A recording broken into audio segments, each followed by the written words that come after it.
என்னடா தீம் மியூசிக்லாம் போடுறீங்க? அவ்வளோ பிரம்மாண்ட ப்ரோமோவாது.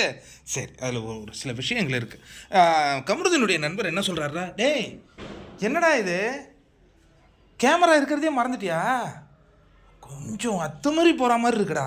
அதெல்லாம் உன் ஃபேமிலி ஆடியன்ஸை வேணான்னு முடிவு பண்ணிட்டியா அப்படிங்கிற மாதிரி ஒரு விஷயத்த சொல்கிறாரு. இன்னொன்று, சில விஷயங்கள்லாம் அவாய்ட் பண்ணு மச்சானே அப்படிங்கும்போது நமக்கு எடிட்டர் வந்து பார்வதியோடைய முகத்தை காட்டுறாங்க.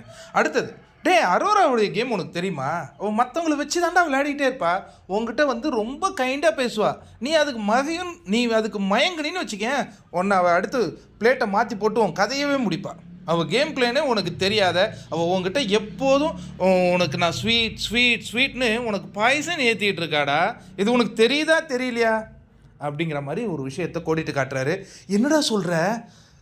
ஆமாம், நீ வந்து ஃபேமிலி ஆடியன்ஸை உன்னை கொண்டாடணும்னா 18+ கண்டஸ்டன்ட்லாம் நீ பண்ணக்கூடாது.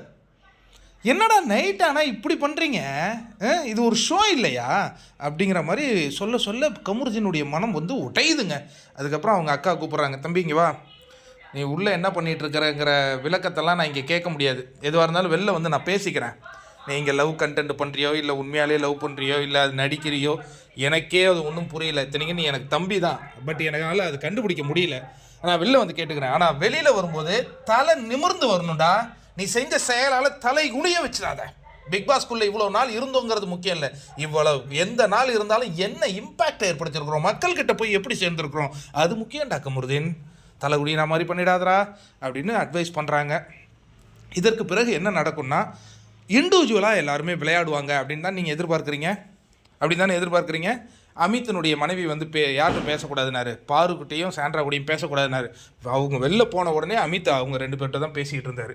அதனால் நம்ம இதெல்லாம் எதிர்பார்ப்போமா என்னன்னு பொறுத்திருந்து பார்ப்போம். பட் பிரிந்து இண்டிவிஜுவல் கேம் ஆனால் நல்லது.